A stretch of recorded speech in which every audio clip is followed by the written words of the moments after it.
Vamos meditar na palavra de Deus.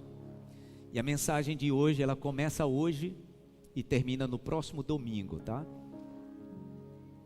Já vou avisar, a mensagem de hoje começa hoje e ela vai terminar no próximo domingo. Ela vai desaguar no próximo domingo. Então, é uma mensagem que tem continuidade. Quando nós encerrarmos hoje o culto, você já vai estar ciente de que essa mensagem só encerra no próximo domingo. Eu quero falar, irmãos, sobre a diferença entre uma mente escassa e uma mente abundante. Sobre alguém que tem uma mentalidade de escassez e alguém que tem uma mentalidade de abundância. É sobre isso que eu quero falar. Portanto, deixa a sua Bíblia aberta aí, no Salmo 1, e já a gente vai ler esse Salmo todo. Tá? Já deixa aberta aí, a gente vai ler o Salmo 1 já. Mas antes eu quero que você relembre essa história que eu acho que você conhece. Se você não conhece, eu quero que você a conheça pela primeira vez. Mas eu penso que a maioria já conhece. A palavra diz que num tempo de muita escassez, já que é disso que eu quero tratar, né? Os irmãos estão vendo nessa cena aqui, a metade da árvore completamente ressecada e a outra metade completamente viçosa e cheia de frutos. Nós vamos falar muito sobre isso. Exatamente do que eu quero tratar nesses 2 domingos, sobre o que é ter uma mentalidade de escassez e o que é ter uma mentalidade de abundância. A palavra diz que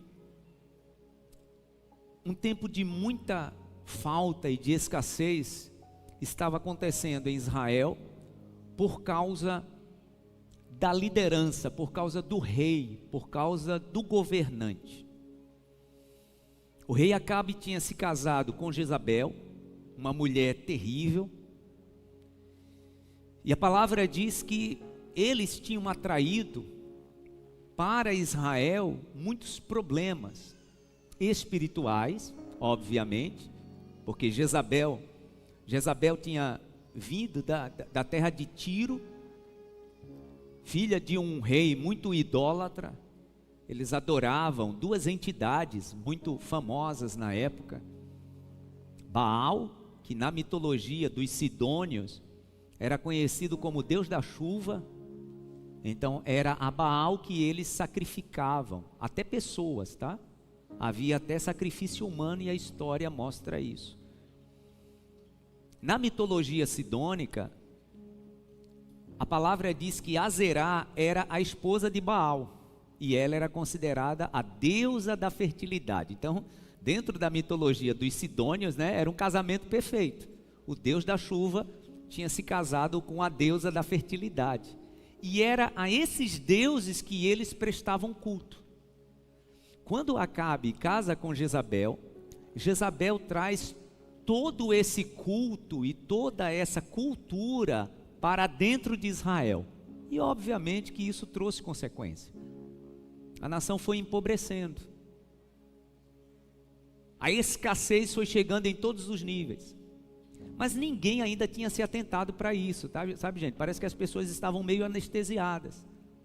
Até que Elias, o homem de Deus, ele se levanta com intrepidez que lhe era peculiar. Sempre Elias foi um profeta da Bíblia, um dos mais intrépidos, né? Um dos mais corajosos. E Elias então diz: olha, está declarado, não vai chover em Israel, e só vai voltar a chover quando eu disser. Interessante que ele não disse que foi o Senhor quem o mandou fazer isso, tá? Foi uma decisão pessoal, é tanto que ele diz, só vai voltar a chover segundo a minha palavra. E óbvio que ele errou, né? Ele teve consequências por isso. E eu sempre costumo dizer que mesmo ele não atribuindo a Deus aquela determinação, Deus o honrou. Eu sempre digo que Deus chancelou a ordem do profeta, porque ele não disse, não vai chover, assim diz o Senhor. Não, ele disse, segundo a minha palavra. E para a vida dele também teve consequências gravíssimas. Depois dá para perceber que ele aprendeu, ele nunca mais fez isso.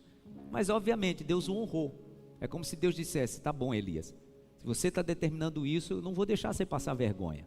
Não vai chover. Durante 3 anos e meio não choveu. Você conhece a história, a palavra diz que Deus o manda para o riacho de Querite, lá ele fica um tempo sendo sustentado por corvos, né, que levavam carne e pão, o riacho seca, e Deus então o manda para encontrar-se com uma viúva, que Deus tinha dito a ele, essa viúva vai te sustentar. Enquanto durar essa escassez, enquanto durar essa seca, essa viúva vai te sustentar. Elias não sabia quem era, tá, gente? Possivelmente ele fez uma projeção, né? Como qualquer um de nós faríamos. Essa viúva deve ser alguém muito abastado, né? Alguém que tem condições. Para surpresa dele, quando ele está chegando no povoado de Sarepta, né? Que era um povoado dessa terra de Sidom, a palavra diz que uma mulher estava entrando com alguns gravetos nas mãos, e o que dá a entender é que Deus sinalizou para ele, é ela. Então Elias chega para aquela mulher e pede a ela, você pode me conseguir um pouco de água? Entendam que nós estamos falando de um cenário de escassez, tá, gente? Nós estamos falando de um tempo onde água era um item raro. Imagina,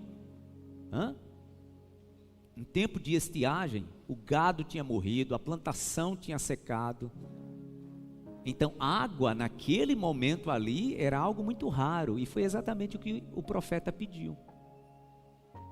E a palavra diz que rapidamente a mulher disse que ia trazer água. Ele pede, me dê um pouco de água, a mulher diz, tá bom. E ela sai para pegar a água.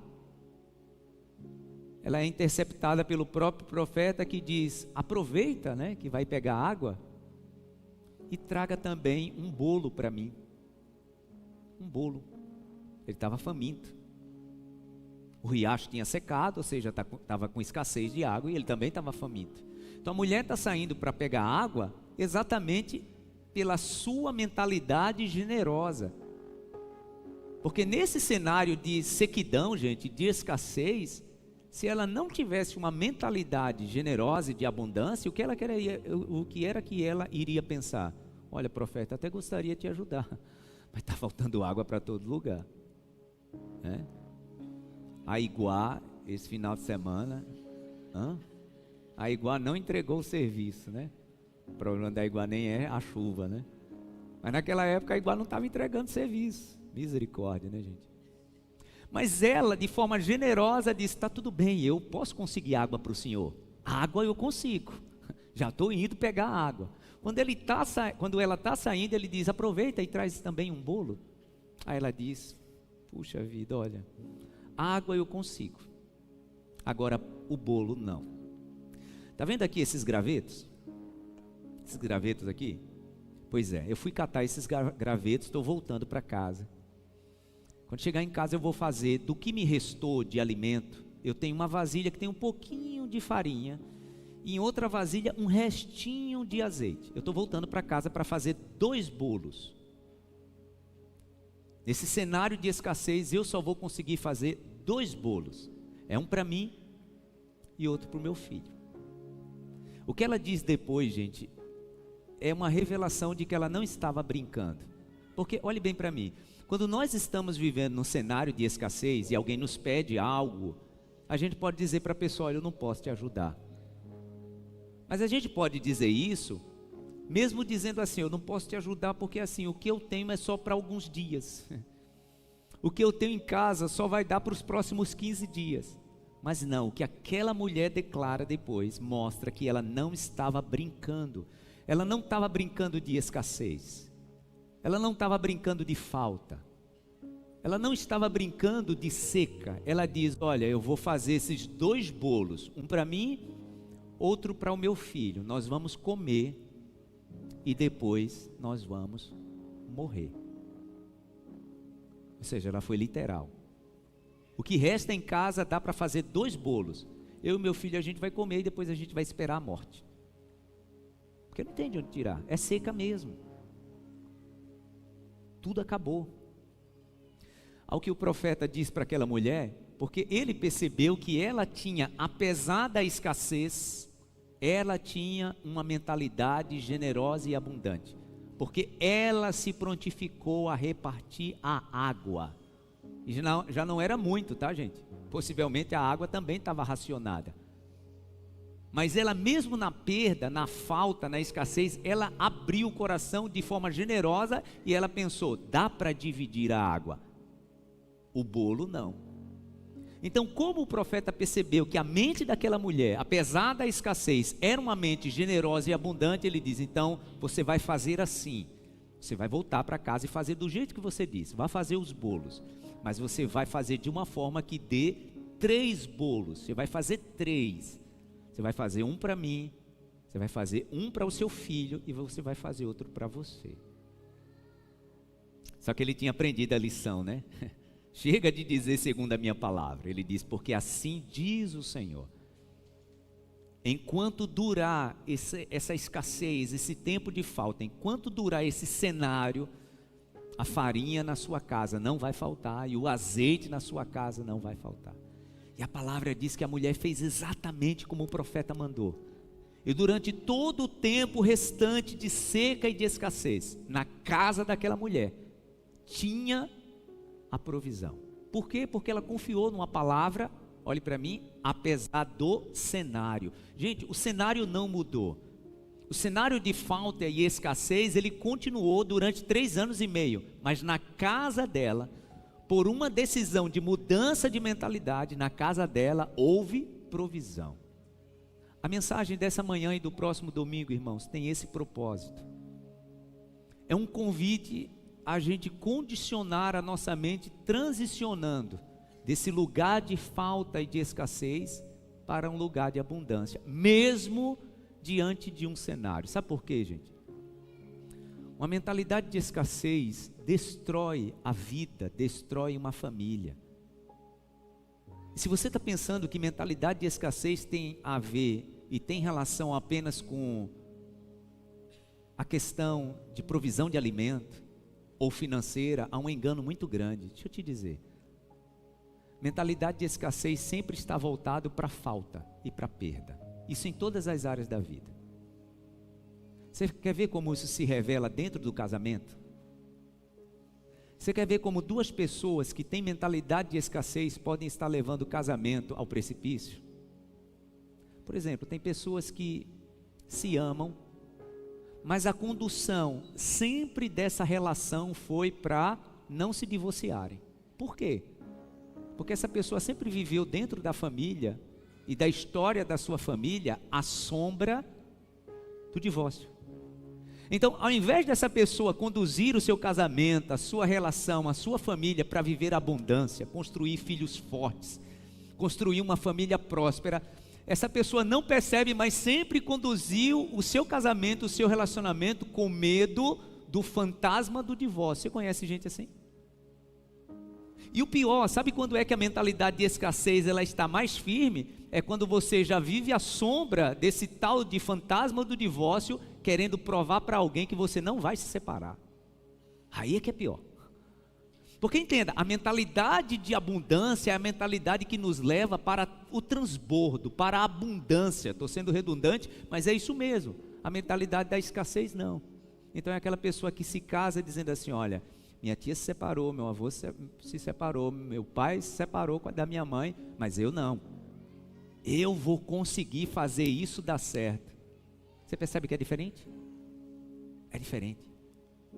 Porque quando eu estou dentro de um casamento abençoado, eu estou pensando já em ver os meus netos, os meus filhos formados. Todo empenho da minha família, todo empenho do meu casamento, do marido, da esposa, é sempre pensando: olha, nós vamos transbordar. Inclusive nós vamos ser uma bênção tal, que a gente vai conseguir abençoar a vida de outros que estão casando agora.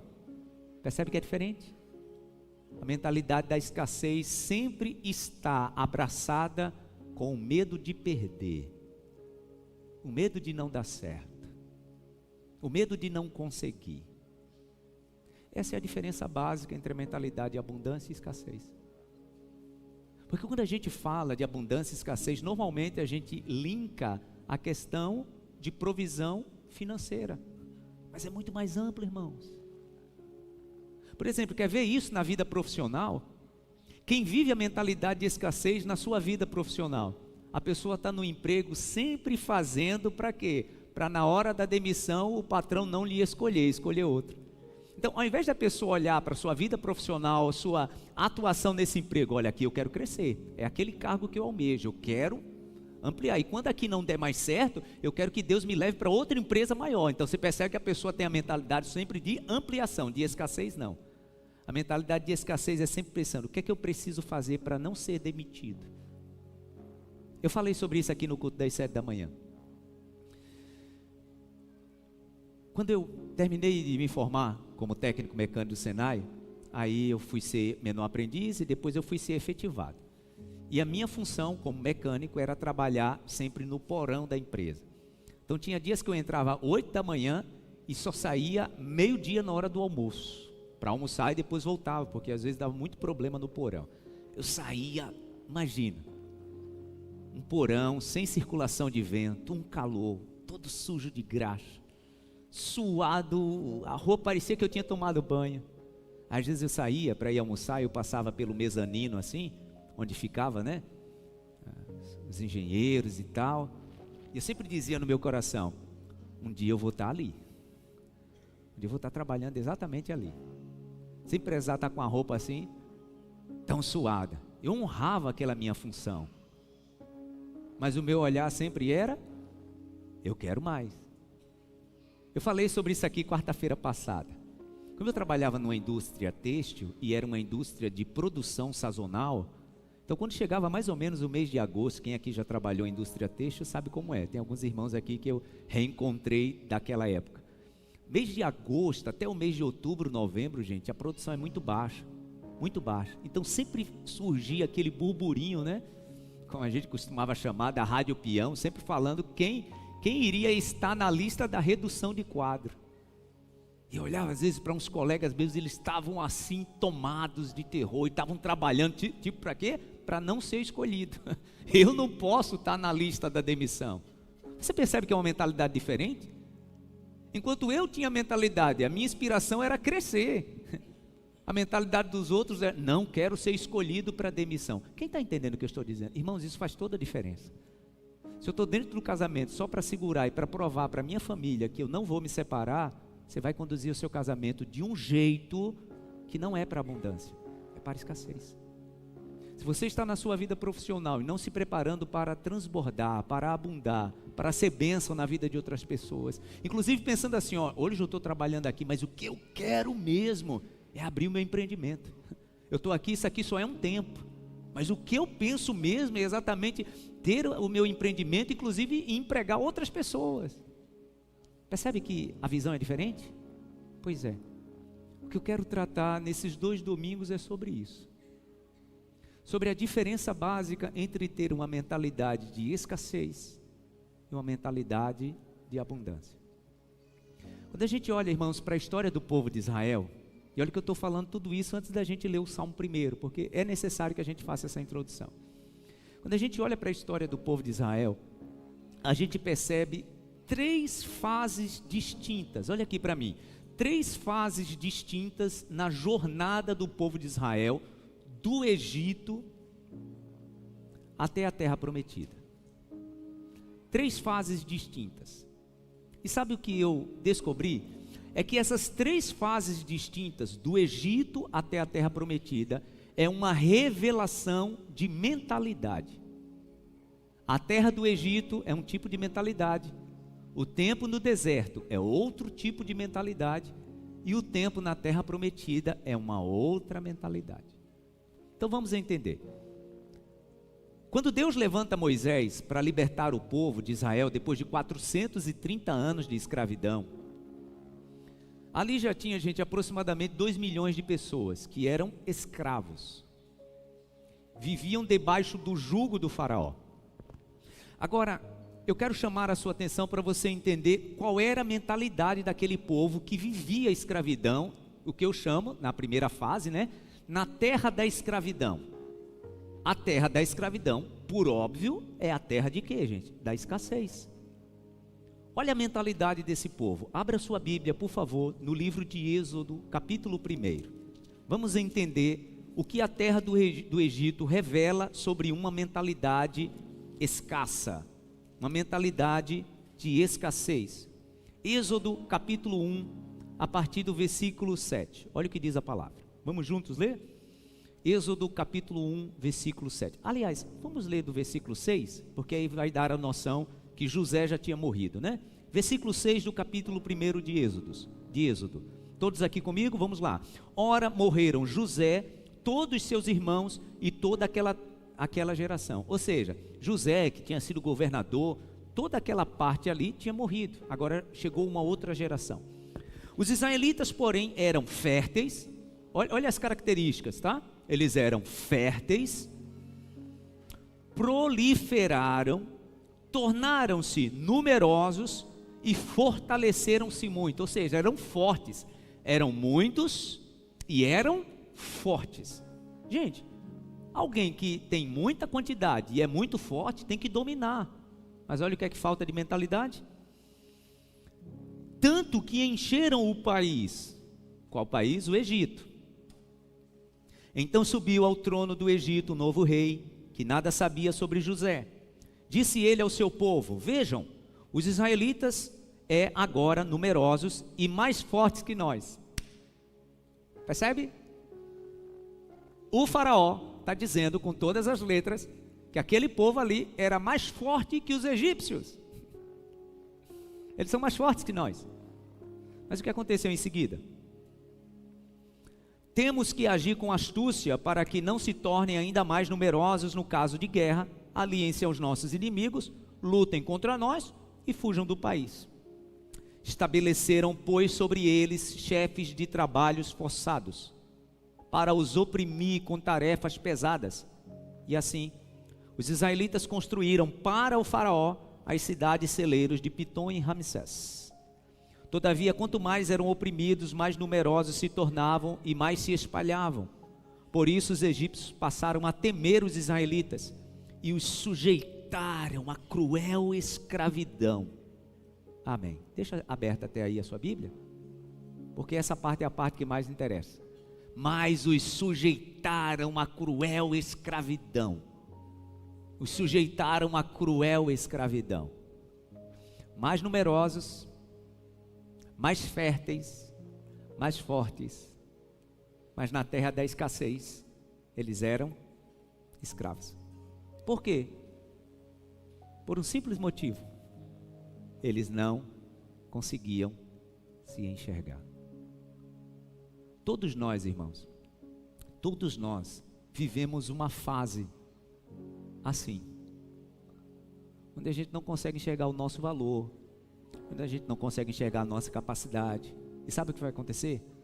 Aquela célebre frase que diz, né? Se você não fizer a sua agenda, alguém vai fazer a agenda dele por você, e você vai ter que estar nela. O faraó tinha uma agenda, e qual era a sua agenda? Progresso para o Egito. Foi o tempo que o Egito mais prosperou. E o que o faraó faz? Traz o povo mais numeroso e mais forte para servi-lo. Por quê? Por causa da mentalidade. Aqui o povo de Israel tinha que trabalhar pelo simples fato de ter um prato de comida. Só isso. Eu trabalho para sobreviver. Eu trabalho para não sofrer consequências. Sabia que tem gente que vive exatamente assim na sua vida profissional? Eu trabalho para sobreviver. É aquilo que eu falei do casamento, né? Então, eu mantenho o meu casamento para que eu não chegue ao fatídico momento de ter que me separar. Ou seja, esses dois não trabalham para prosperar juntos, né? Esses dois não trabalham para crescer juntos. É para segurar o que tem. Olha, é melhor um na mão do que dois voando. Mentalidade de escassez. Era essa fase aqui. A terra do Egito, olhe para mim, é a terra da escassez. E revela uma mentalidade. Apesar de ser mais forte. Apesar de ser mais fértil. Mas o faraó enxergou isso. Eles não. Vamos para a próxima fase? Deus então levanta Moisés e diz para esse povo: olha, levantei um libertador e vamos tirar vocês daí. Vamos levar vocês para a terra que mana leite e mel. A palavra mana aqui, gente, é a palavra hebraica que significa transbordar. É a palavra que dá a ideia de uma cachoeira que jorra, que escoa, que flui. Então, quando Deus promete, olhe para mim, quando Deus promete ao povo de Israel, vou levar vocês para uma terra que mana leite e mel, Ele estava dizendo, olha, não tem escassez. Nessa fase da vida de vocês, nessa terra, vai fluir, a bênção vai fluir, sem parar. O povo então recebe a promessa. Moisés agora tem a difícil missão de convencer um povo de uma mentalidade de escassez para a mentalidade de quê, gente? Da abundância. E foi fácil? De jeito nenhum. A palavra diz que com um braço forte Deus libertou o povo. E não foi fácil não, tá? A Bíblia diz, por exemplo, quando Moisés foi falar com o faraó, dizendo que ele precisava libertar o povo, que o faraó diz a ele, vocês estão com pouco serviço. Até agora, para vocês fabricarem o tijolo, a gente estava dando combustível, agora vai ser o contrário. Vocês vão atrás da palha e vocês vão ter que produzir a mesma quantidade de tijolos. Então o povo então vai reclamar com Moisés, né? Por que você não deixa a gente em paz? Você chegou aqui com essa ideia revolucionária de libertação, agora a gente está com mais trabalho. Porque quem tem a mentalidade de escassez não percebe que antes de melhorar, antes de ir para a abundância, tem a fase da transição. Então vai parecer que está piorando. É aquela fase da sua vida, lembra? Quando você era solteiro e estava estudando, que o sono era resumido, escasso, e você tinha que trocar o almoço pela janta. Você olhava, meu Deus, e aí? Parecia que tinha piorado, né? Principalmente você que na casa de papai e mamãe teve tudo. Teve essa fase. Eu lembro da época que eu estudava na escola técnica, que eu estudava de tarde e de noite, que eram 4 amigos que estudavam juntos. Aí normalmente só 2 tinham o dinheiro do lanche. E a gente revezava. Não era combinado não, mas parecia que era, sabe? Na hora de comer só 2 tinham o dinheiro do lanche, 2 não tinham. Como a gente não queria deixar ninguém com fome, ao invés de comer aquele sandubão, a gente ia numa venda ali próxima, aí comprava uma sacolona assim de pão doce, sabe pão carrapicho? E 2 tubaínas. Gente, isso quando junta assim, é uma química que acontece que a barriga estufa. E era isso que a gente comia ali antes das 6:30 da tarde. Essa fase parece que está tudo ruim.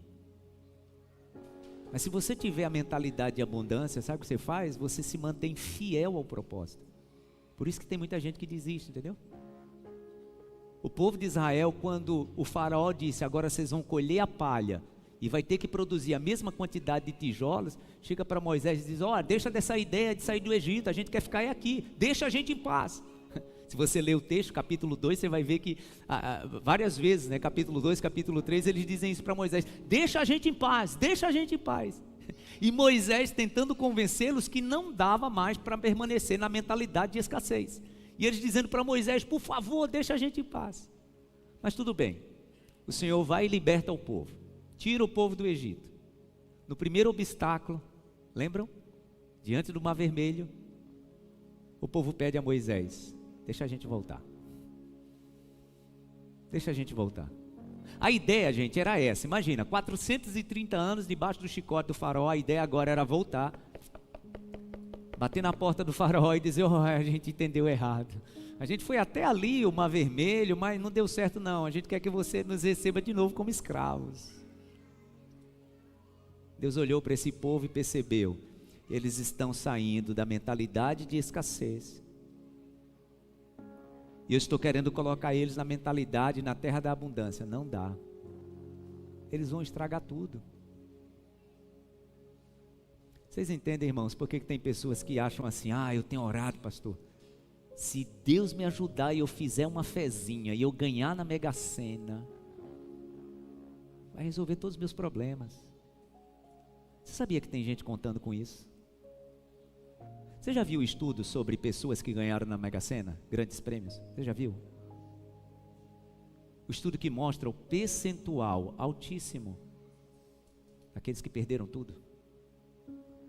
Gente, eu sou testemunha disso.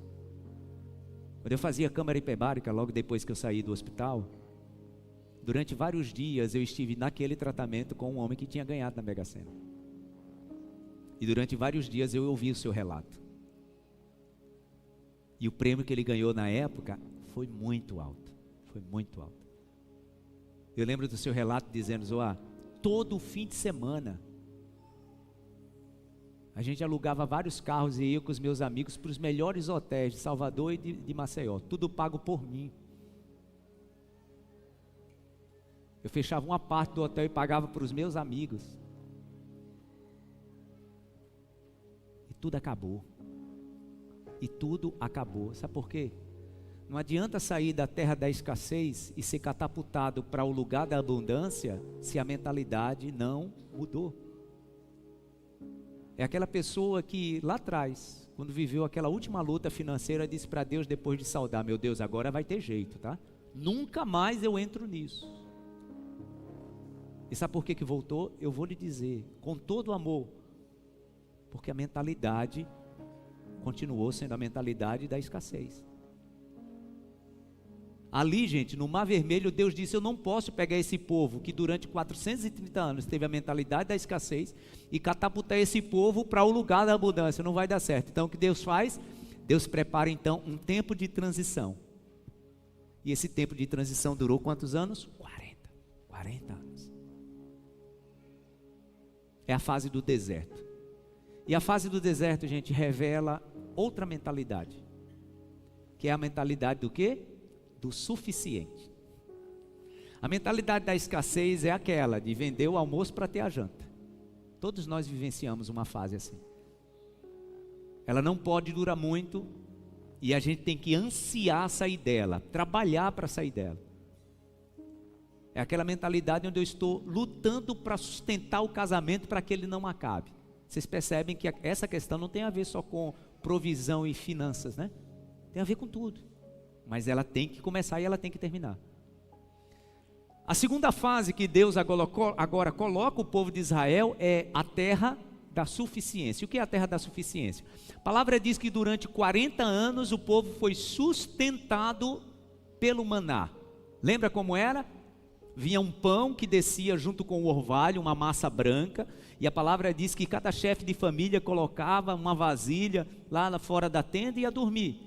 De manhã, quando o povo acordava, a vasilha estava cheia daquela massa branca, o povo então pegava e fazia seu alimento durante aquele dia. E a ordem de Deus era que aquele vaso tinha que ser a quantidade necessária, olha a palavra que eu vou usar agora, e suficiente para o alimento de um dia, de uma pessoa, da família. A Bíblia diz que tinha alguns engraçadinhos que, querendo acordar um pouquinho mais tarde, porque quando o sol saía, a massa derretia e sumia, junto com o orvalho. Então tinha alguns que tentavam, né? Eu vou colocar hoje e já vou pegar o de amanhã. E a ordem de Deus é só o suficiente. Porque o tempo do deserto é o tempo da mentalidade de suficiência. É só o suficiente. A palavra diz que aqueles que pegavam duas quantidades, quando iam ver, tinha dado bicho. Porque o tempo de transição entre a escassez e a abundância é um tempo de adaptação. O povo tem que aprender a depender de Deus. Então também tem essa fase na nossa vida, né? Em que a gente vive o suficiente. É pagar as contas do mês. É apenas cumprir o protocolo. Vai ter essa fase também. Foi assim que o povo viveu durante 40 anos. Carne, a palavra diz que toda tarde Deus mandava um vento, aí soprava em cordonizes, e esse bando de cordonizes caía no meio do arraial. Pá! Aí cada chefe de família ia lá, pegava a quantidade da família, matava, fazia o guisado ali, e no outro dia, de novo. Pá! Deuteronômio capítulo 4, a palavra diz que até a roupa deles, a roupa que eles usavam, Deus fez com que isso sustentasse durante esse tempo. O calçado, a palavra diz que Deus fez com que o calçado não se desgastasse. Você que está aí, sentado aí, olhe para a sua roupa agora. Já imaginou daqui a 40 anos você usando essa mesma roupa? Hã? Já imaginou? Olhe para o seu sapato aí, olhe para o seu sapato. Cada sapato bonito aí, olhe para ele aí, hein, Heraldo? Daqui a 40 anos você está usando esse tênis aí maravilhoso. Hã? É bonito, mas daqui a 40 anos vai estar. É bom ter o sustento de Deus, é bom ter a provisão de Deus, mas deixa eu te dizer, a gente não suporta vivendo aquilo regrado durante muito tempo. Mas sabia que tem pessoas que condicionou a mente para isso? A viver só o suficiente. Essa é uma fase de transição.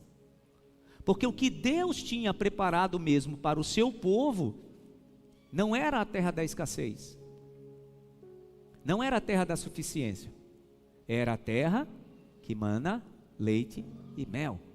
Essa é a terra da abundância.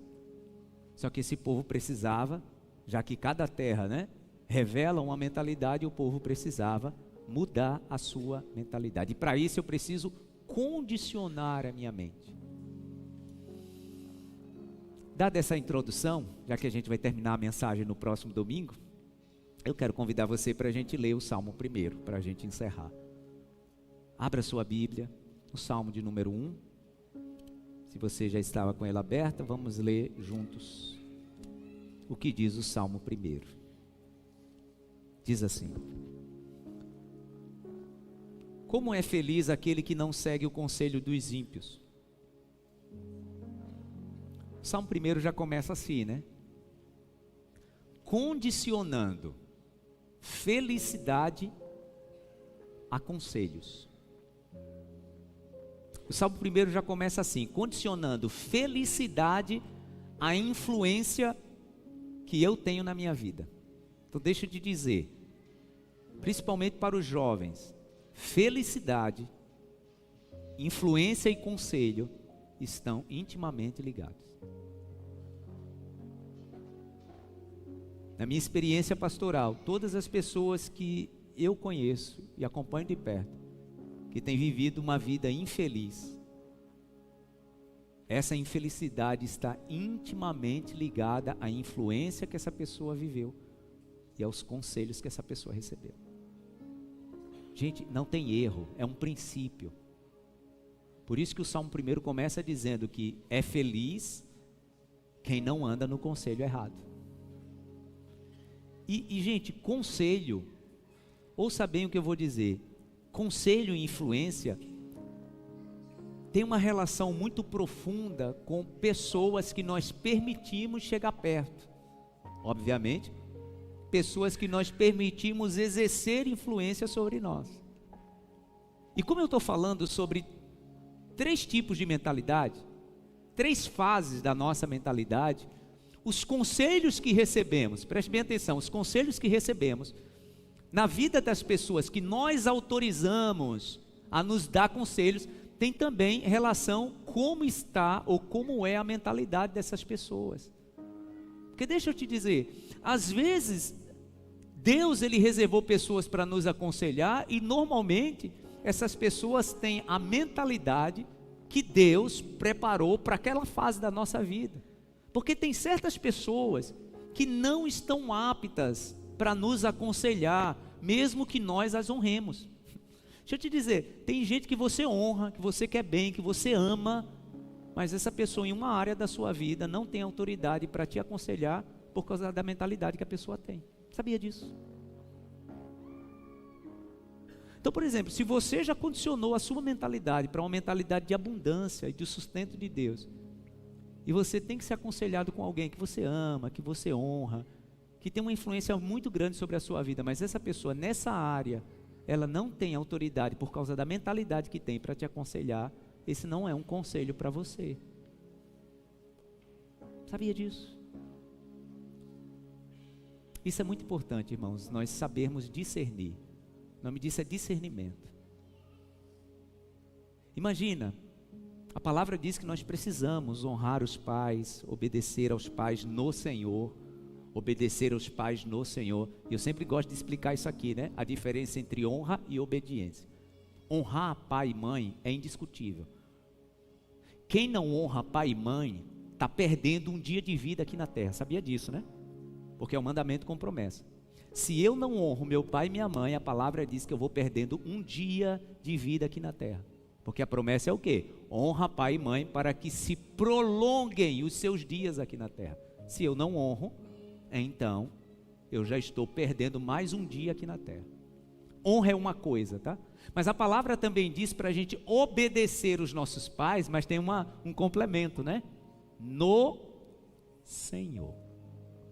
Ou seja, se a obediência que eu tenho devida aos meus pais é no Senhor, todas as vezes que eu recebo uma ordem, que eu recebo um conselho, eu preciso comparar com o parâmetro do que é a ordem, o mandamento e o princípio de Deus. E tem momentos em que filhos terão que olhar para uma ordem, para uma ordenança do pai e pesar, eu devo obedecer ou não? Meu parâmetro é o princípio do Senhor. Imagina que um filho e uma filha, esse pai e essa mãe, na melhor das intenções e com muito amor, para que esse menino, essa menina saia de uma enrascada, orienta essa menina e esse menino a mentir. Não, você tem que mentir. Nessa situação aqui, você só vai sair dessa se você falar assim, assim, assim. A honra é indiscutível, mas a obediência é no Senhor. Quem está entendendo o que eu estou dizendo? Por que eu estou falando isso, gente? Olhe para mim, eu quero voltar ao conselho. A palavra está retratando o conselho intimamente ligado à felicidade ou não. Como é feliz aquele que não segue tal conselho. Então ouça, por mais que a gente tenha pessoas que honramos, possa ser que a mentalidade daquela pessoa não lhe dê autoridade para nos aconselhar em determinadas áreas da nossa vida. Eu falava isso aqui no culto das 7 da manhã. Eu sou de uma família, gente, de 7 filhos. E eu considero o meu pai um herói. Meu pai sempre teve um salário de motorista. Meu pai foi motorista de ônibus, de caminhão. Depois passou a gerenciar a empresa de ônibus. Mas sustentar uma família de 7. Ainda mais a maior parte adolescente, gente. Colocar comida no estômago de 7 adolescentes. Meu pai era um herói. Como eu louvo a Deus pela vida do meu pai. E como de fato o meu pai foi um homem para sustentar a família. Mas antes do meu pai partir, eu tive a oportunidade de ter com ele uma viagem de quase 2 semanas, só nós dois. E a gente conversou sobre várias coisas. E a gente teve a oportunidade de fazer um balanço também sobre a vida e sobre a nossa família. Eu lembro do momento em que, com muito amor, com muita honra e com muito temor, a conversa era descontraída. Eu disse para ele: pai, eu sei que muitos apertos que nós passamos na nossa família foi de decisão errada que o Senhor tomou financeiramente. E ele reconheceu: é verdade, meu filho. Que lição isso me traz? De que em várias áreas da minha vida, por o honrar, o meu pai tinha conselhos para me dar. Mas nessa área específica, não. Porque a mentalidade dele, que entendo, ele deu o seu melhor. Mas a mentalidade dele nessa área, penso, que não lhe dava, nem lhe conferia autoridade para ele me aconselhar. Apenas nessa área. Quem está entendendo o que eu estou dizendo? Irmão, nós precisamos discernir. Entenda, quem você autoriza a te dar conselhos? Quem você autoriza a te dar conselhos? Isso diz muito sobre família, irmãos. Às vezes o filho ou a filha está pedindo conselho para o pai ou a mãe que pode lhe abençoar em várias áreas da sua vida, mas sobre relacionamento, possa ser que esse pai e essa mãe não consiga, pela mentalidade que tem, te ajudar. Isso é desonra? É discernimento, sabedoria. Por exemplo, se você quer investir em um empreendimento, você vai de alguém que tenha know-how para isso. Você vai atrás de alguém que tem autoridade. Por que você está recebendo o conselho de alguém que não tem autoridade para te dar conselho sobre esse assunto? O Salmo 1, ele é enfático. É o Salmo que trata de felicidade e prosperidade. Ele está dizendo que é preciso ter muito cuidado com os conselhos.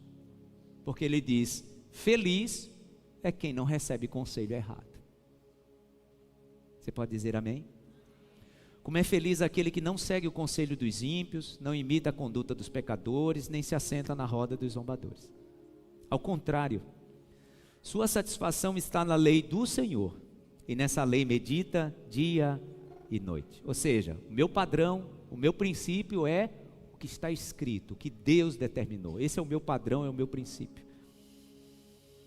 Verso 3, é como árvore plantada à beira de águas. Então ele faz uma comparação, né? Olha, quem recebe conselho certo, quem tem a sua vida pautada no princípio e na ordem de Deus, primeiro, é comparado a uma árvore, aquela que estava aqui, né? Uma árvore plantada à beira de águas correntes, dá fruto no tempo certo, suas folhas não murcham e tudo que faz, prospera. Três coisas para quem recebe conselho certo e para quem anda debaixo de princípio certo. Primeiro, é como uma árvore plantada junto a ribeiros de águas, ou seja, sempre viçosa, né? Fruto no tempo certo. Isso quer dizer, na vida dessa pessoa, nada acontece nem atrasado, nem adiantado, é na hora certa. Todos nós, irmãos, estamos debaixo da égide do Cronos, o tempo, né? O Cronos. Só que nós que vivemos essa bênção aqui de fruto sendo dado no tempo certo, nós temos esse plus, que é o quê? Sempre entender o recado nas entrelinhas. Então essa pessoa nunca dá um passo antes do tempo, nem atrasado, sempre no tempo certo, fruto no tempo certo. Essa pessoa não é pressionada pelo tempo.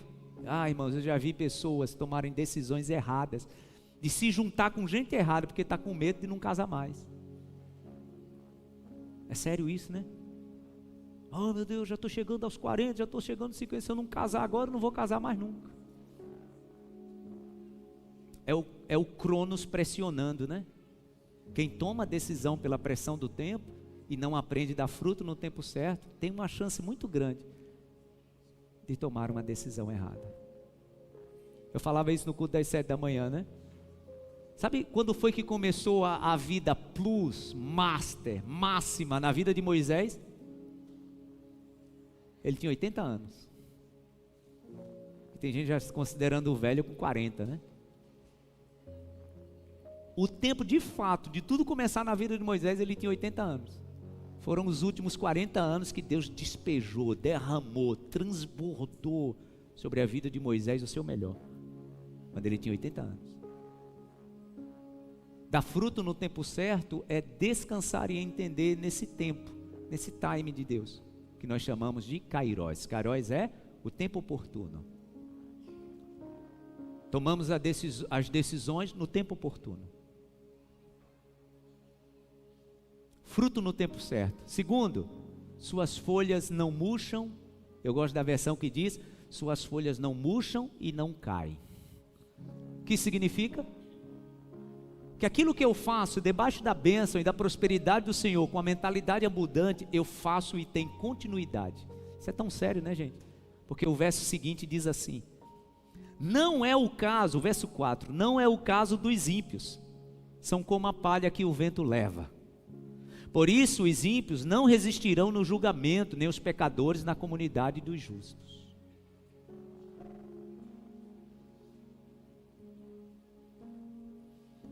Ele faz um contraste, né?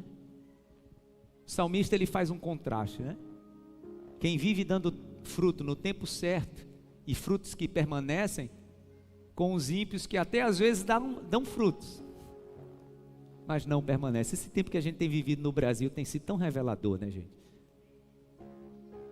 Teve gente que se espelhou nos últimos 6, 7, 8 anos, com figuras que pareciam de fato estarem transbordando, né, de prosperidade.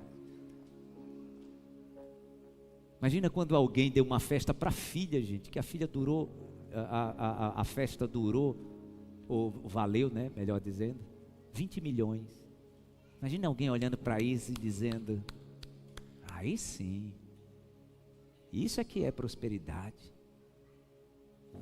Quem teve essa visão equivocada foi o salmista Asaf, né? Asaf, ele confessa no Salmo 73, que diz que ficou olhando para a vida dos ímpios, e ele diz, olha, teve um momento, quero ser sincero com vocês, que eu até tive inveja deles. Teve um momento que eu até tive inveja deles, porque eles têm tudo, eles não ficam doentes, nada de mal lhes acontece. Esse é o problema, né? Quando a gente começa a observar e ter referenciais na nossa vida apenas por um pequeno espaço de tempo. Observar algumas figuras nos últimos tempos do Brasil dá nisso, né? Aí Asaf diz, olha, eu fiquei com essa inveja até que eu estive diante do Senhor, e aí eu vi o resultado deles. Eu vi uma notícia essa semana, né? Do pai do rapaz aí, e disse que desabou e chorava, arrependido, dizendo, eu falhei, deveria ter agido diferente. Num dia, gente, num dia, o filho transferiu para o pai, não estou falando de milhões, quase 2 bilhões, de uma conta para outra. Agora pai e filho estão presos. A palavra diz que o ímpio é como a folha a palha que o vento espalha. Quem é que nós estamos usando como referência para a nossa vida? Porque Asaf, ele diz, né? Quase eu cometi uma loucura. Ele diz, quase eu cometi uma loucura. Porque fiquei observando demais a vida de quem parecia ir bem, e quase eu quis ser igualzinho a eles. Até que eu usei o parâmetro certo, eu me olhei diante do Senhor. O salmista é bem claro, ele disse, para que a gente viva a prosperidade do Senhor, a gente precisa não receber conselhos errados, nem andar sentado às mesas erradas. É isso que está aqui escrito. Aí muda a mentalidade, tá? Quero encerrar. Por isso os ímpios não resistirão no julgamento, nem os pecadores na comunidade dos justos.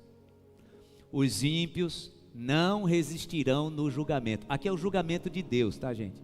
Porque no julgamento dos homens, olha aqui para mim.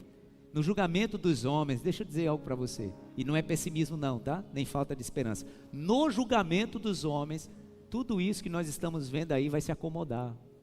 Vai se acomodar. Porque eles dão um jeito. Aliás, a gente já vai vendo os movimentos, eles dando jeitos, né? Mas no julgamento de Deus, a palavra diz que eles não resistem. E deixa eu lhe dizer uma coisa. A primeira fase do julgamento de Deus é a exposição. No julgamento dos homens, tudo isso vai se acomodar. No julgamento de Deus, a primeira fase é a exposição.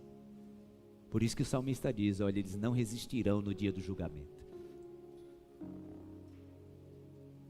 Eu quero convidar você para a gente sair daqui nessa manhã, refletindo sobre isso, já que a mensagem vai ser concluída no próximo domingo. De verdade, analise seu coração, analise as suas decisões, como você tem enxergado a sua vida. E a tua mentalidade, de fato, é de escassez ou de abundância? Mentalidade de escassez, eu me preparo para não perder. Eu tenho medo de perder. Mentalidade de escassez, eu poupo para emergência. Vai que aconteça algum problema de saúde na família. Mentalidade de abundância, eu vou trabalhando, recebendo o favor de Deus, dando frutos no tempo certo. As folhas não murcham, não caem, exatamente me preparando para o melhor, pensando no melhor. O Senhor está nos convidando nessa manhã para sairmos daqui com esse entendimento, condicionando a minha mente, o meu coração para esse lugar de abundância. Como é que eu estou levando meu casamento, meu relacionamento, a vida com os meus filhos? Nós precisamos criar os nossos filhos, irmãos, para a bênção e para a prosperidade. Por exemplo, já ouvi pais falando comigo e dizendo, porque eu tenho medo que os meus filhos se desviem quando crescerem. Eu não posso, meu irmão, criar o meu filho, a minha filha, com medo que ele se desvie. Eu crio os meus filhos para que eles vivam o legado e a bênção do Senhor, para que isso seja levado para as próximas gerações. Eu tenho liberado essa palavra sobre os pais. Não importa onde os teus filhos têm andado, não importa as decisões que eles têm tomado, eles pertencem ao Senhor. Eles foram criados para a bênção. Eles foram criados para estarem nos braços do Senhor, e o Senhor vai trazer um por um. Porque essa é a promessa. Quem traz um filho para o altar do Senhor, como aqui fizeram nessa manhã esses pais, estão criando os filhos para o Senhor, para a bênção do Senhor, para a próxima geração ser abençoada. É assim, pais, que nós precisamos criar os nossos filhos, porque eles pertencem ao Senhor. Quem aqui, o pai e a mãe, que sabe que seu filho, sua filha pertence ao Senhor? Levante assim a mão. Seus filhos são do Senhor, foram criados para a bênção. Você pode dizer amém? Aplauda ao Senhor por isso. Fique em pé no seu lugar. Os nossos filhos foram criados para a bênção. Fique em pé no seu lugar. Antes da gente cantar que Deus é mais que abundante, lembra da história da viúva? Que a farinha dela não faltou, o azeite não faltou. Você acha que a bênção acabou por aí, foi? Elias ficou na casa dela. E a palavra diz que depois que acabou aquela escassez, um dia o filho dela fica doente. Olha que história, olha que história. O filho dela fica doente e a doença se agrava e ele morre. Ela pega o menino, vai atrás do profeta e diz assim para ele: ó, tá aqui, ó. É interessante, gente, porque a fala daquela mulher é como se ela estivesse dizendo assim para o profeta: olha, eu te ajudei, segui o que Deus mandou, olha agora o que eu recebi de troco. É mais ou menos assim que dá para interpretar. E deixa eu te dizer, às vezes é exatamente assim que acontece com o nosso jeito de pensar. Já lhe ocorreu?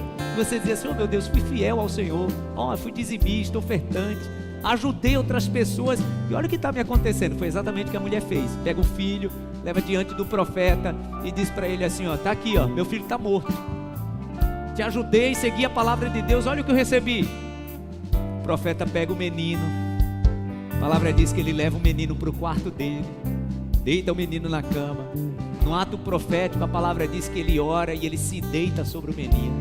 Quando ele se deita sobre o menino, a Bíblia diz que o corpo do menino se aquece. E então o menino espirra, ele pega o menino da cama e a palavra diz que ele leva o menino para sua mãe. Sabe qual é a diferença, gente, da mentalidade de abundância para a mentalidade de escassez? Olhe para mim, no nome de Jesus. Aquela viúva, quando o profeta pediu a ela um pão, que ela disse que só tinha para ela e o seu filho, ela abriu a mão e entregou na mão do profeta um pão que era resultado da sua escassez. E quando ela abriu a mão e entregou o pão na mão do profeta, suas mãos ficaram como, gente? Prontas para receber. Gente, quem não reparte e deixa a mão assim, ó, não está pronto para receber. Ela entregou o pão e recebeu de volta o quê? Um filho vivo. O milagre de um filho ressuscitado. Porque quem abre a mão e entrega generosamente, a mão está preparada para receber a bênção. Você quer fazer esse gesto nessa manhã? Em nome de Jesus, coloque suas mãos assim, à sua frente, as duas mãos. Você percebe que as suas mãos que estão à frente estão prontas para receber também? Suas mãos estão prontas para receber. O meu Deus é mais que abundante. Meu Deus é mais que abundante. Se a sua mão está pronta para entregar, o Senhor percebe que a sua mão está pronta também para receber. Descanse em pastos verdejantes. El Shaddai. Vamos declarar isso juntos. Cuida de mim.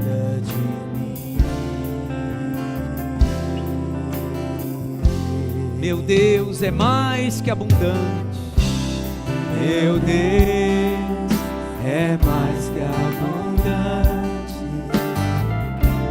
sobre as minhas necessidades.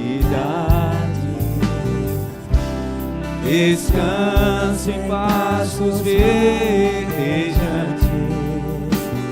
El Shaddai, cuida de mim.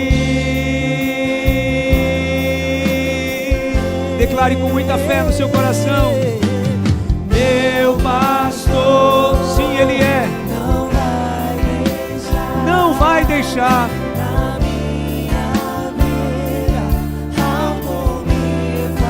Confio em Ti. Obrigado, meu Deus. Diga isso.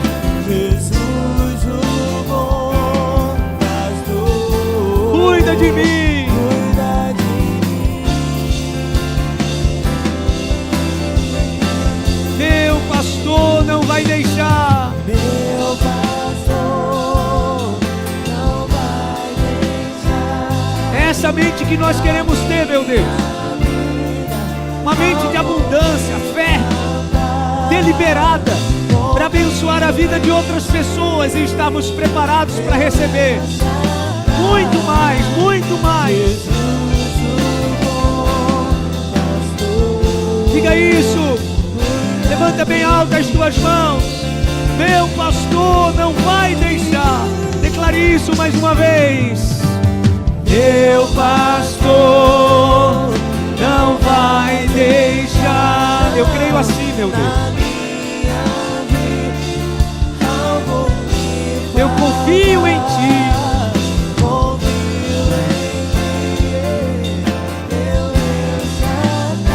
Jesus, o bom pastor.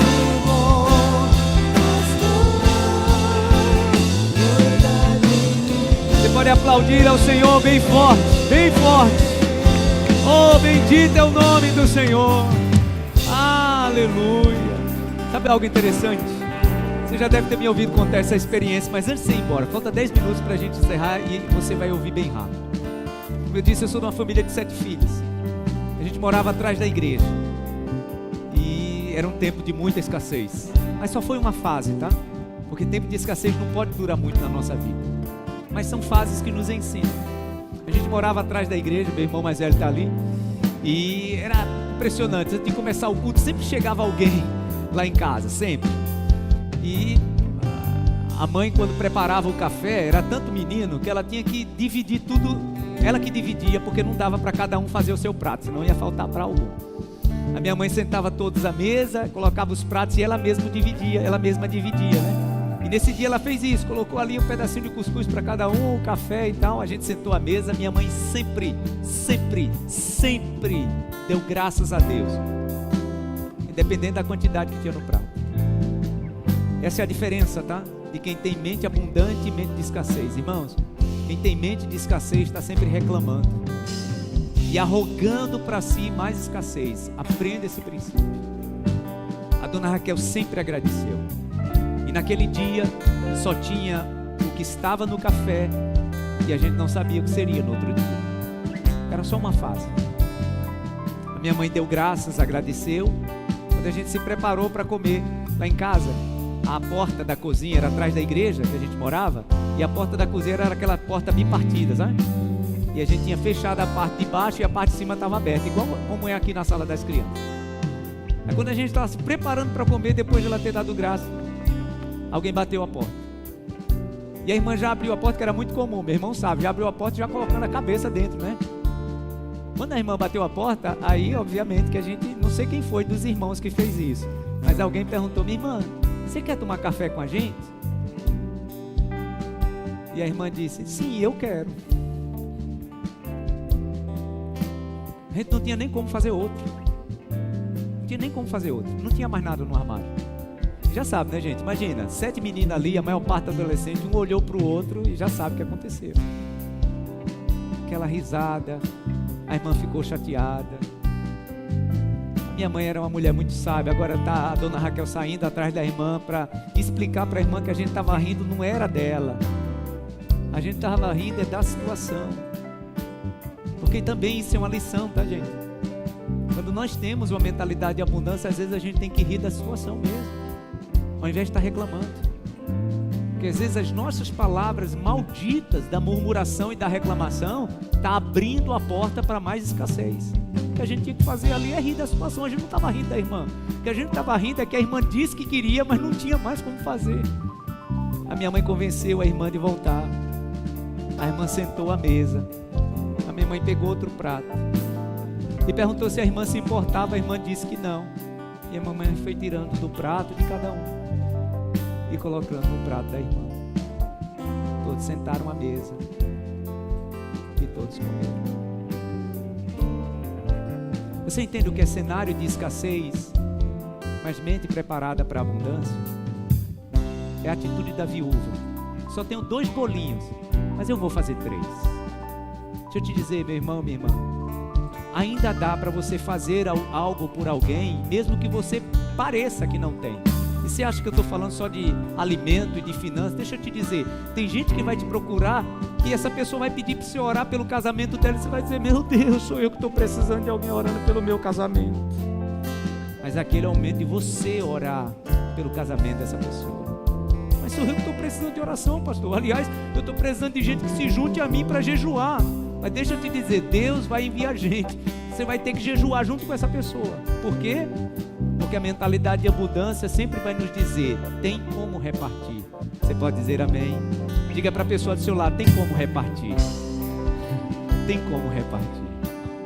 Vamos para casa debaixo dessa bênção, tem como repartir. Deixa eu te dizer, meu irmão, tem colegas teus que vão pedir para você, ô rapaz, me ajuda aí. Você vai dizer, ô cara, se eu contar como é que está a minha vida, nós dois vamos chorar. Pois é, chore com ele. Mas Deus vai te usar para que uma palavra de abundância saia sobre a tua vida. Quem sabe você vai estar livrando esse colega até da morte. Quem sabe ele pensou essa semana em desistir da vida e Deus vai te usar para isso. Porque a mentalidade de abundância sempre vai nos colocar no lugar de repartir. Sim, eu posso. Sim, eu posso. Eu posso fazer um outro bolo. Eu posso dividir no prato. Essa é a mentalidade de abundância. Você pode dizer amém? Vamos para casa debaixo da bênção do Senhor. Obrigado, Pai, te agradecemos. Muito obrigado por essa manhã tão especial. Obrigado porque, sim, sabemos que vivemos nessas 3 fases da nossa vida. Ou um tempo de escassez, ou um tempo só de suficiência. Temos só o suficiente. Mas sabemos também que o Senhor tem reservado para nós esse tempo de abundância, onde teremos autoridade. Onde teremos essa autoridade, meu Deus, de deliberadamente poder dividir na vida de alguém. E o Senhor é o Deus que recompensa. Assim como o Senhor fez na vida daquela mulher que devolveu o filho dela por causa do gesto abundante que ela teve com o profeta. O Senhor devolveu o filho dela com vida, porque o Senhor, como cantamos nessa manhã, é mais que abundante. O Senhor é mais que abundante. Te louvamos por isso. Declaramos essa bênção sobre cada casa, sobre cada lar. Leva o teu povo em paz. Tenhamos um tempo especial nesse domingo de almoço, à tarde com a família, desfrutando do favor e da abundância dos céus sobre as nossas vidas. Te agradecemos no nome de Jesus. Que a graça do Senhor e Salvador Jesus Cristo, o amor de Deus, o nosso eterno Pai, a comunhão e a consolação do Espírito Santo esteja e permaneça sobre todos hoje e sempre. Amém e amém. Aplauda ao Senhor bem forte. Domingo muito abençoado e abundante sobre a sua vida. Uma semana abundante sobre a sua família. Deus abençoe. Vou em paz. Vou em paz.